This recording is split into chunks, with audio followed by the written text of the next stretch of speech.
Bonjour à tous, bon aujourd'hui on se retrouve encore sur le HJ61 pour continuer la carrosserie. Donc je m'étais arrêté de ce côté là que j'avais fini jusqu'ici. Donc maintenant il va falloir que je reprenne ce morceau ici comment ça s'appelle, de l'aile, comme on peut le voir. Tac tac. Donc il va falloir que je reprenne tout ce morceau et forcément que je reprenne l'intérieur ici hein, parce que tout est ouvert. Voilà. Tout ça il faut que je le referme. Donc avant je vais traiter l'intérieur de l'aile ici là, parce qu'une fois fermé, on n'y a plus accès. Donc je préfère le traiter maintenant avec du fer rose, qu'une fois que fermé, pour y accéder par-dessus, comme on peut voir, c'est compliqué. Donc ici, je vais commencer par traiter. Bon, je vais vous éviter de regarder que je ponce vite fait et que je peigne, hein, il n'y a rien de compliqué. Donc là, j'y mets du fer rose. Après, je vais fermer ici, jusque là, récupérer le petit morceau d'aile. Enfin le petit retour d'aile ici, il faut que je l'ajuste pile poil pour qu'il vienne comme ceci. Bon, forcément il faut que je ferme au milieu, mais surtout il faut que je puisse arriver à l'aligner correctement pour le galbe de l'aile. Donc je sais pas si on le voit trop la vidéo, mais en fin de compte le galbe il part pas comme ça en rond, il part sur l'extérieur en fin de compte, si vous voulez. Il fait un petit angle. Bon là j'exagère énormément, mais c'est pour que vous puissiez voir. Il fait comme ceci le retour d'aile. Donc il va falloir le travailler un petit peu. Donc du coup, c'est pas un tuto, je vous montre juste les avancées que je fais sur le toy. Comme vous avez pu le remarquer, je ne suis pas du tout carrossier. Je fais que apprendre sur le tas et j'essaye de faire au mieux. Donc je sais un petit peu souder, avec quelques notions un petit peu de carrosserie, on va dire, depuis que je travaille un petit peu sur les autres morceaux là-haut. Donc voilà, donc je vais attaquer par ça. Par contre, je vais vous montrer, la dernière fois, j'avais fait, si vous voulez, sur une des anciennes vidéos, que je vous mettrai en lien au-dessus là. J'avais passé du joint sur les soudures. Et là, je vais vous montrer ce que ça donne. Parce que forcément, depuis le temps, ça a largement fini de sécher. Donc là, j'en ai passé sur la soudure ici. Voilà. Donc comme j'avais expliqué, c'est un truc qui se met au pinceau, si vous voulez. De toute façon, vous regarderez la vidéo du joint que j'ai fait, au moins vous allez comprendre plus facilement. Mais bon, là c'est sec, et c'est vachement dur comme truc, je connaissais pas du tout, c'est vachement dur. On peut le poncer, ça fait même pas un joint silicone, c'est vraiment dur, c'est hyper dur. Il y a un tout petit peu de souplesse quand on y met l'ongle dessus, mais ça fait pas comme les joints silicone de salle de bain par exemple, quand vous appuyez c'est vachement mou. Non, celle-là c'est vachement dur. Ça épouse vachement comment ça s'appelle, la soudure quoi. Hop, nettoie un petit peu. Sur celle-ci là, on le voit aussi. Ça a été fait tout le tour. Et ça rend le truc étanche. Mais c'est d'enfer ce truc là. Alors, comme j'avais dit dans l'autre vidéo, au niveau de termes de finition, sous la moquette, comme ici là, hop là, tac, ça va être caché sous la moquette comme ça. Donc là on s'en fout un petit peu, ça se voit pas. Donc pas de problème. Par contre, on peut pas le faire hein, comme sur les soudures que j'avais fait ici. Pour les rendre étanches sur l'extérieur de la carrosserie que ça se voit parce que le rendu est vachement comment ça s'appelle, vachement granuleux un petit peu. Et puis comme c'est appliqué au pinceau, si vous voulez, ça fait une espèce de pâté quoi. Mais ça reste, on peut le poncer. Bon par contre en termes de ponçage c'est toujours pareil, c'est comme les soudures hein. Si on ponce ça va éliminer énormément de matière, donc ça sera peut-être plus étanche. Donc moi ce que je conseille c'est de le passer sur les endroits qui se voient pas comme ça, et après qu'on y repasse un coup de peinture, bon de passage d'aile, c'est pas extraordinaire hein, ça se voit pas, ça sera pas non plus méchant. Par contre sur la carrosserie en extérieur comme ça là je vous le déconseille totalement. Il doit exister d'autres mastiques de finition, par contre vous pouvez le mettre à l'intérieur de l'aile comme moi j'ai fait. Donc là on se trouve à l'intérieur de l'aile, et on est hop, ici là. Tac. On est ici.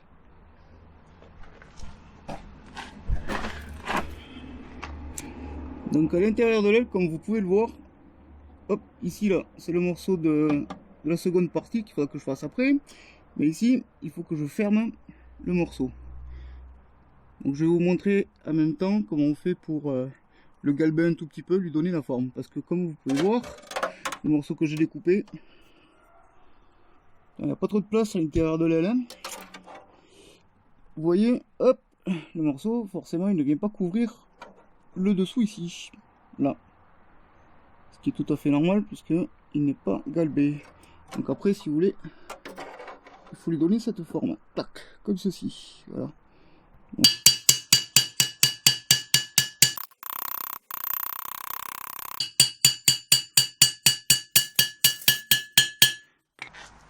Allez, viens petit. Qu'est-ce que tu fais petit? Tu prends ça toi? Prends le disque. Pourquoi tu prends le disque? Tu joues avec?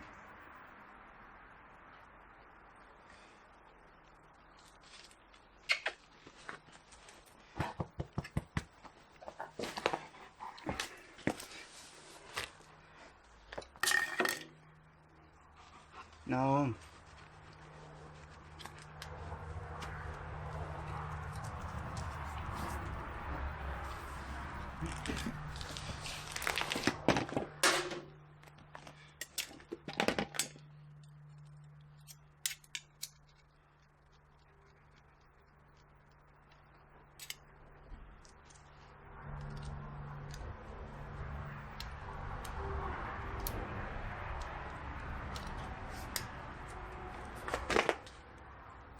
Ah, sors petit, allez, sors.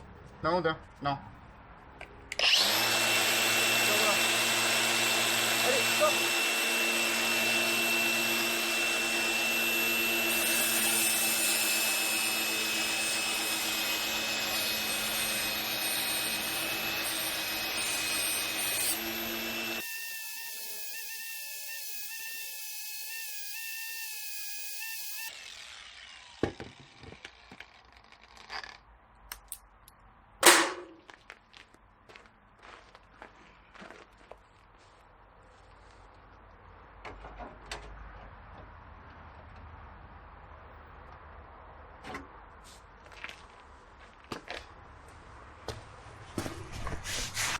Bon, comme on peut le voir, je l'ai soudé le morceau, parce que bah, je l'ai galbé machin, et puis je l'ai soudé. Alors pourquoi j'ai pas pu vous montrer la soudure? Parce que vous comprenez bien que la place que j'ai là, je suis au fond de l'aile, et j'ai tout juste la place pour moi de vous montrer ce que je suis en train de faire. Donc pendant que je soude, c'est impossible.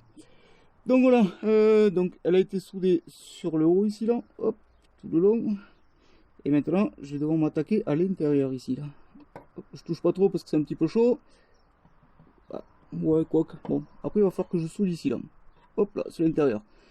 Et après il faudra que je mastique, enfin, que j'y mette du mastic étanche, comme je vous ai montré en début de vidéo là. Bien dans tout le contour de l'aile, partout, partout, partout. Pour pas que ça rentre à l'intérieur, la flotte, la boue et toutes ces conneries qui pourraient venir remettre de la rouille. Donc là, c'est à faire bien attention, bien le mastiquer propre, bien étanche, bien lui passer du fer rose de partout pour que ce soit le mieux protégé possible. Et je dis pas nickel parce que c'est pas nickel, c'est pas fait nickel comme je voudrais. Il y a beaucoup de défauts sur la soudure. C'est compliqué pour moi de faire un truc vraiment nickel sur cette partie là. C'est assez compliqué pour moi. J'y arrive, tant bien que mal, mais c'est pas parfait. Mais le but étant que ce soit étanche, propre et qu'il n'y ait que de la ferraille. Pas de fibre de verre et très peu de mastic. Voilà. Bon, allez, je vais souder le dessous et après on va s'attaquer à l'autre côté là. Bon, vu que le dessous là-bas, il est terminé, maintenant on s'attaque au passage d'aile. Enfin, au passage d'aile. Au retour d'aile, ici. Donc, comme on peut le voir, bon, j'ai déjà poncé parce que je voulais voir ce qu'il y avait dessous, parce qu'il y avait encore de la fibre de verre. Et à la base, c'était comme ça. Voilà. Ça dépassait ici, de ce côté, c'était un petit peu comme ça. Voilà. Et on voit bien que ça avait été bouché à la fibre de verre. Enfin, on voit bien. C'était bouché à la fibre de verre tout le long, là. Il y en a encore un peu là, de la merde, de fibre de verre. Et à fin de compte, comme il avait fait une découpe de merde, l'ancien, et ben tout ça bouché à la fibre de verre. Donc là, moi, pour que ce soit nickel, il faut que je rentre le morceau, hop, un peu comme ceci. Et là, ici, là, à ce niveau, hop, on voit que ça sort. Donc ça, il va falloir que je le rattrape.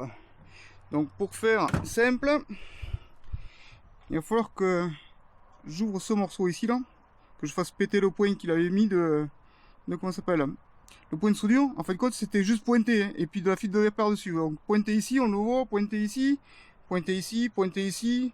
Bon, ici plus ou moins, c'est après je sais pas trop. Bon, bref, on s'en fout. Donc il va falloir que je fasse péter ce point là pour pouvoir disquer un peu ici là l'angle, pour pouvoir le faire rentrer pour que ça s'ajuste pile poil à la portière. On va aller voir de l'autre côté pour voir ce que ça donne sur la portière. Donc là, pour référence, si vous voulez, je me sers de mon Toyota J61, puisque celui que je refais c'est un 61 aussi, c'est exactement les mêmes. Donc là on est sur le mien, et parce que le mien est encore d'origine à ce niveau là, il n'a pas été bouffé ni rien, donc je vous montre comment ça doit faire. Ça petit. Vous voyez, la portière, un petit peu ici, elle rentre à l'intérieur, et puis ça vient faire tout le tour, ça vient prendre.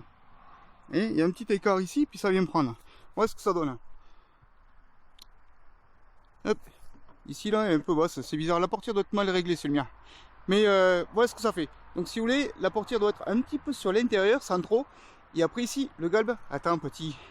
Et ici le galbe, il doit venir pratiquement à fleur, si vous voulez, du morceau. Ça doit pas trop sortir vers moi. Donc là, comme je vous ai expliqué, c'est le mien. Je vais le faire et puis je vous montre le résultat. Ce sera plus par là. Mais bon, vu que je vous ai expliqué ce que je fais, je vous laisse suivre. Hein. Donc voilà, là j'ai tout ressoudé, comme on peut le voir. Jusque là, à peu près. Voilà, tout ça. Elle est réalignée, comme vous allez pouvoir le voir. Voilà. Donc là, on voit bien que elle est un petit peu à l'intérieur, comme celle du mien. Ici, un petit peu ça sort, et après le galbe il revient un peu et il est bon. Donc là, on n'est pas trop mauvais, je trouve, pour la finition de la portière. Je vais vous montrer l'autre côté comme il est fini, vous allez comprendre.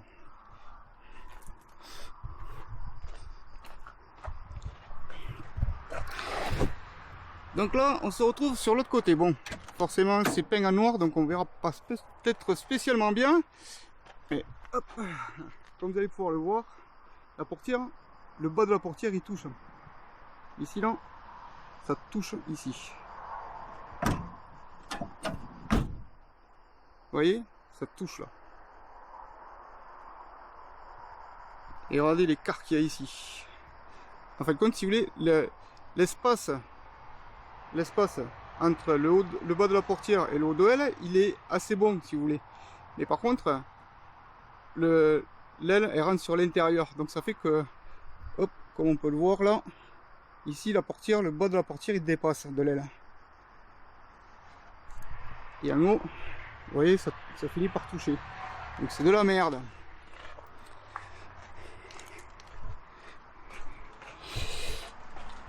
Et moi, comme on voit bien, je vais pas trop toucher avec les doigts. Bon, le bas de la portière il ne touche plus ici. Voilà, donc la portière se ferme normalement. Et ça fait quand même plus propre. Malgré que, comme je l'ai déjà dit, je ne suis pas carrossier. J'essaie de me débrouiller au mieux. Je trouve que là, on n'est pas trop mal. Maintenant, il y aura une grosse finition à faire sur les soudures, parce que forcément moi je soude tout le long, je mets pas de fibre de verre. Il y aura une grosse finition à faire ici pour que ça fasse propre et lisse quand on ouvre la portière. Voilà, ça ça fera partie de notre tuto. Enfin, peut-être pas cette partie ici, mais ça fera partie d'un tuto comment on lisse et on pose un petit peu de mastic, malgré que je ne sache pas trop le faire. Voilà. Sylvain, tu me diras ce que tu en penses. Voilà ce que ça donne. Donc là, je vais y passer un coup de meuleuse pour rattraper le plus plat possible, et après je vais y passer un coup de comment ça s'appelle, de ferrose pour protéger, et après on y foutra la finition avec le mastic dessus. Bon, le mastic sera pas pour aujourd'hui, je vous avoue, franchement ce sera juste pour la finition. Et après, hop là, maintenant je vais pouvoir m'attaquer après à l'intérieur ici, vu que ce morceau maintenant il bougeait plus comme tout à l'heure, il est bien soudé. Et bien je vais pouvoir finir la tôle ici de ce côté. Bon. Alors par contre, je vous avoue franchement, j'arrête là pour aujourd'hui. Merci d'avoir suivi, puis à la prochaine.